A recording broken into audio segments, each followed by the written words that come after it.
नमस्कार, मैं हूं अर्पित कुमार। अभी हम एक ऐसे जगह पर है जहां से कहते हैं रिश्तों की शुरुआत होती है। अगर आप रिश्ता ढूंढ रहे हैं तो कहीं मत जाइए, पुनर्नव मैरिज ब्यूरो के पास आइए। यहाँ पे बहुत ही कम समय में जहाँ पर आप 4 साल 5 साल लगा देते हैं, वहाँ पे बस चंद दिनों, चंद मिनटों या कह लीजिए चंद महीनों में ही यहाँ पे शादी फिक्स हो जाती है। तो यहाँ पे है पुनर्नव मैरिज ब्यूरो पे।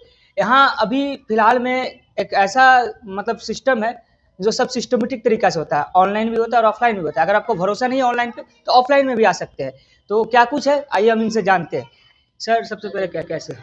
मैं बिल्कुल ठीक हूँ। आप कैसे हैं भाई? हम भी ठीक है। सर, ये जो पुनर्नव मैरिज ब्यूरो है तो क्या कुछ है इसमें? ये प्रणोत्सव जो है मैरिज ब्यूरो है। हम लोग मैरिज ब्यूरो चलाते हैं। मैरिज ब्यूरो यानी मीन्स कि आप अगर लड़का लड़की खोज रहे हैं, तमाम तरह से सोशल मीडिया पर आप देखते होंगे या तमाम वेबसाइट्स पर मैरिज ब्यूरोस का अलग अलग काम होता है। हमारा मैरिज ब्यूरोस काम करता है, रिश्ते जोड़ने का काम करता है। हमारे मैरिज ब्यूरो में मतलब डेटा कलेक्ट किया जाता है या आप ऑनलाइन है तो आप अपना खुद से रजिस्ट्रेशन कर सकते हैं। हमारे वेबसाइट गूगल पर जाइए और वहाँ पर प्रणोत्सव.com लिखिए, वहाँ पर हमारा आएगा। या नहीं है तो आप बिहार बेस्ट बिहार का मैरिज ब्यूरो लिखिएगा तो वहाँ पर आएगा।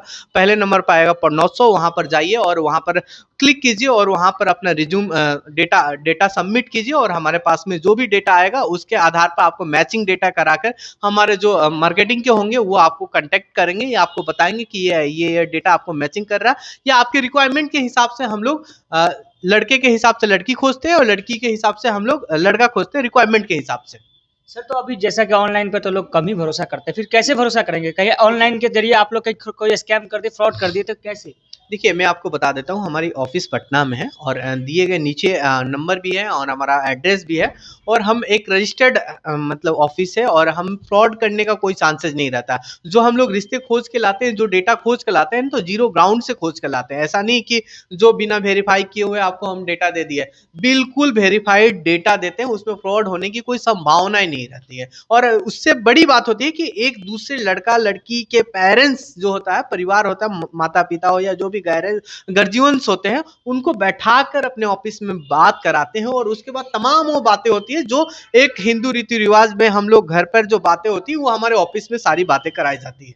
सर, अगर किसी का भी अगर पेरेंट्स उनका राजी नहीं होंगे, अगर लड़का लड़की अगर राजी हो गए, क्या उस प्रकार के भी शादी कराते हैं? नहीं, बिल्कुल नहीं है। हमारा अगर लड़का लड़की राजी है और आए कि आप शादी करा दीजिए, बिल्कुल नहीं। वो एथेंस है, लॉ है, उसके लिए कोर्ट है, मंदिर है, तमाम जगह हम वैसा शादी कराते हैं कि जिसके माता पिता लड़का खोज रहे होंगे या किसी के माता पिता लड़की खोज रहे हैं और पूरे हिंदू रीति रिवाज से जो शादी या जो पारंपरिक तरीके से जो शादियां होती है हम वैसी शादियां कराते हैं। तो ये पूरे बिहार में या पूरे देश में भी है? देखिए, हम लोग तो अभी स्टार्टिंग बिहार से ही किए हैं और बिहार में अच्छा रिस्पांस मिल रहा है। और फर्स्ट टाइम है, मतलब फर्स्ट टाइम इन बिहार हम कहें या फर्स्ट टाइम में ऐसा हम लोग ऑफलाइन और ऑनलाइन लाए हैं कि जिससे लोगों की परेशानी को कम कर सकते हैं। ये हम लोग अभी बिहार में ही काम कर रहे हैं, बिहार के बाहर नहीं काम कर रहे हैं। जैसा कि अभी ये पटना में आपका ऑफिस है, क्या पटना जिला भर ही है या अन्य जिला में भी है? बिहार के 38 डिस्ट्रिक्ट जो है 38 है, उधर से किशनगंज से लेकर इधर बक्सर और इधर गया और नवादा से लेकर इधर छपरा, सीवान, गोपालगंज, ये सारे हम लोग कराते हैं। हमारे पास मैपिंग्स है और चाहते हैं कि सेम डिस्ट्रिक्ट में हो जाए, यानी लड़का लड़की का आसपास में ही मिल जाए तो काफी अच्छा रहता है। मान लीजिए आप कहेंगे मतलब आप सोचेंगे कि ये मतलब अदर कास्ट में नहीं, सेम समाज, सेम जो चीज, मतलब मान लीजिए कि आप यादव हैं तो यादव के यहाँ, राजपूत हैं तो राजपूत के, बिल्कुल सेम चीज जो घरों में हम लोग खोजते हैं कि हमारे रिलेटिव खोज कर देते हैं तो हम लोग भी उनके रिलेटिव की बनकर और उनके लिए मतलब खोजते हैं और अपने यहाँ जो रजिस्ट्रेशन डेटा होता है उस पर हम काम करते हैं। सर, सबसे बड़ी बात एक और है कि जो जिनका पति पहले डेट कर गया तो जिनको द्वितीय विवाह कहते हैं, क्या उसका भी आप लोग करवाते हैं? बिल्कुल कराते हैं। अगर आप उनके ऐसे परिजन आते हैं और ऐसा लड़का आता है तो हम लोग वैसे मिलकर भी बैठकर बात कराते हैं और उनके रिक्वायरमेंट के हिसाब से बहुत सारे लड़के भी होते हैं। आपने कहा कि द्वितीय ब्याह, तो बहुत सारे ऐसे लड़के भी होते हैं, लड़के भी होता है, तो वो सब कराते हैं। अच्छा, जैसा कि अभी समाज में जो है कि कोई अंधा है, कोई पैर से लंगड़ा वगैरह है, क्या उस प्रकार के भी? देखिए, हमारे डेटा के हिसाब से हम तो बोले कि आपके जो रिक्वायरमेंट होगा उसी हिसाब से डेटा हम खोजते हैं। और अगर डेटा मैच कर गया तो दिव्यांग होगा कोई बड़ी बात थोड़ी है भाई। तो नहीं, वैसे तो भी उन लोग के शादी में जो दिक्कतें होती है, क्योंकि उनको जो है समाज में कोई उतना वैल्यू नहीं ऐसा देता। नहीं है, ऐसा नहीं है बिल्कुल। हम तो आपको बोले कि हम डेटा कलेक्ट करते हैं और डेटा के हिसाब से अच्छा। आपको हम डेटा दिखाते हैं कि ये हमारे यहाँ लड़का है, ये हमारे यहाँ लड़की है, आप इससे शादी कीजिएगा।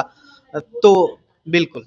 अच्छा, जैसे डिवोर्सी है, जो डिवोर्स पहले ले चुके, तलाक ले चुके हैं, लड़की या लड़का, तो क्या उन लोग का भी रिश्ता जोड़ने की बात करते हैं? बिल्कुल नहीं, वो तो कोर्ट का मैटर होता अच्छा। है। अगर कोर्ट में अगर आपका डिवोर्स हो गया है और कोर्ट का सबमिट हमारे यहाँ जो डेटा कलेक्ट होता है उसमें आप वो डॉक्यूमेंट सबमिट करते हैं कि हमारा सारा कुछ मैटर क्लियर हो चुका है, तो हम बिल्कुल आपको उस हिसाब से, या लड़के जो होते हैं उसको क्लियर, या लड़की या लड़के होते हैं वो पूरा क्लियर प्रोफाइल में बताया जाता है कि ऐसा ऐसा मैटर है, आप देख लीजिए। तो वो लोग फैमिली में आपस में बात कर ले, तो अगर एग्री हो जाते हैं तो हो सकता है, नहीं तो नहीं।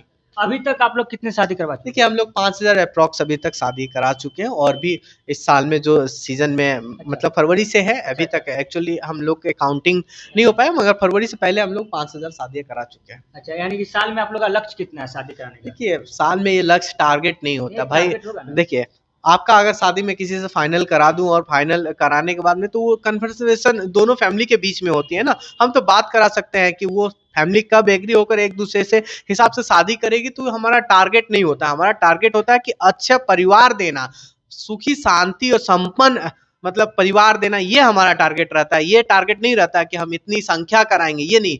हम चाहते हैं कि मतलब एक सुलझा हुआ एक लड़की जाए और एक सुलझा हुआ एक परिवार मिले, और उस परिवार में किसी की बहन जाए और शांति मतलब सुखी शांति रहे, वो हमारा लक्ष्य होता है। ये शादी संख्या बढ़ाना हमारा लक्ष्य नहीं है। तो जैसा देखा जाता है कि आमतौर पर शादी होने के बाद जो है लड़का लड़कियों में अक्सर बनता नहीं है कुछ। ये देखिए ये सारी तो बातें अलग हो जाती है ना। हमारा काम जो है पर्सनल मतलब एक दूसरे से मिलाना, उसके बाद में किसके जीवन में, आपके जीवन में आप गर्लफ्रेंड से गुस्सा होकर चले आए, तो जो गर्लफ्रेंड जिससे मिलवाया था उसकी गलती थोड़ी है, तो वो तो आपकी गलती है कि आपने गर्लफ्रेंड को संभाल नहीं पाया।